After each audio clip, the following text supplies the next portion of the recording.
গভীর ঘন জঙ্গল। সেই জঙ্গলের পাশেই একটা ছোট্ট মাঠ, আর সেখানে বাঁধা আছে একটা গরু। এমন সময় হঠাৎ করে জঙ্গল থেকে এক মস্ত বড় হিংস্র বাঘ বেরিয়ে এলো। সেখান থেকে বের হয়ে বাঘ গরুকে দেখল, আর সে গরুকে বলল, এই গরু, তোকে তো আমি খাবো। কি গো বাঘ মামা, শেষমেশ আমায় খাবে? আজ বুঝি কোনো শিকার ধরতে পারোনি? তোর ওসব জেনে কাজ কি? আমার ক্ষুধা লেগেছে, তাই তোকে খাবো। সে না হয় খাবে, কিন্তু এখন যদি তুমি আমাকে খাও তাহলে তোমার বড় লোকসান হবে গো। উষান হবে মানে? কি বলতে চাস তুই? দেখোই না আমার মালিক কেমন দড়ি দিয়ে আমাকে খোঁটার সাথে বেঁধে রেখে গেছে। মাঠে এত ঘাস, অথচ তা আমি খেতেই পারছি না। নাগালের ভেতরে যেটুকু ঘাস পেয়েছি তা কখন খেয়ে শেষ করেছি। ভালো করে না খেলে কি শরীরে মাংস হয় বলো? আমার শরীরে এখন যেটুকু মাংস আছে তাতে তো তোমার পেটই ভরবে না। ও তাই বুঝি? তোর মালিক তো দেখছি বেজায় বোকা। তুমি ঠিক বলেছ বাঘ মামা। আমি রোজ এত দুধ দেই, তা খেয়েও মানুষগুলোর বুদ্ধি হয় না। তোর এসব ঘ্যানর ঘ্যানর আমার ভালো লাগছে না। তোকে আমি এখনই খাবো। এ তো খাবেই, কিন্তু খাওয়ার আগে তুমি একটা কাজ করবে, তাহলে আমারও পেট ভরবে, তোমারও পেট ভরবে।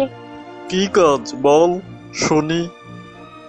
আমার দড়িটা তুমি খুলে দিয়ে যাও। আমি পেট ভরে মাঠের ঘাস খেয়ে শরীরে মাংস বানিয়ে নিই, তারপর তুমি আমায় খেয়েও খন। বেশ বেশ, তোর বুদ্ধিটা মন্দ না। আমি তোর দড়ি খুলে দিয়ে যাচ্ছি, বিকালে এসে তোকে খাবো। এই বলে দড়ি কেটে বাঘ বনে চলে। গরু সারাদিন মাঠের ঘাস খেলো। বিকেলে বাঘ মাঠে এসে দেখলো সেখানকার অর্ধেক ঘাসও খাওয়া হয়নি গরুর।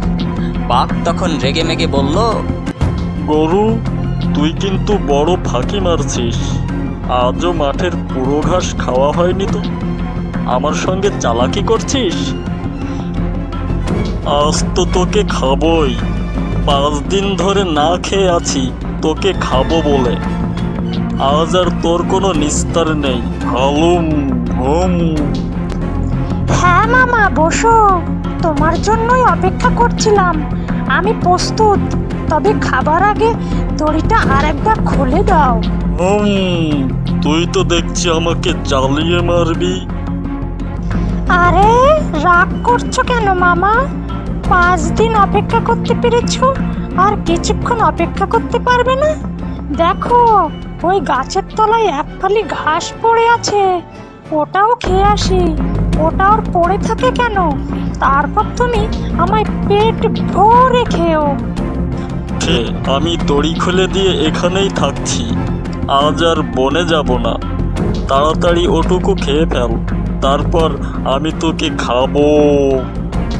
বাঘ দড়ি কেটে দিতেই গাছের মগ ডালে উঠল, একেবারে উপরের মগ ডালে। সে তো গল্পের গরু, তাই গাছে উঠতে পারে। ধন্যবাদ মামা, তুমি বসে থাকো ওখানে। আমি আর 1 মাস এখান থেকে নামছি না। গত 5 দিন যে খাওয়া খেয়েছি তাতে মনে হয় 1 মাস আমার আর কোনো কিছু খাওয়ার দরকার হবে না। এখন আমি এখানে বসে বসে শুধু জাবর কাটবো। বাঘ তখন ঘাড় তুলে গরুর দিকে ফ্যাল ফ্যাল করে তাকিয়ে রইল। বাঘ 5 দিন না খেয়ে আছে, তাই সে গাছে উঠতে পারল না। বাঘ একদিন সেই গাছের নিচেই রইল। এতে তার শরীর আরো দুর্বল হয়ে পড়ল। অবশেষে সে বনে চলে গেল অন্য শিকারের খোঁজে। তখন গরু গাছ থেকে নেমে রওনা দিল বাড়ির পথে।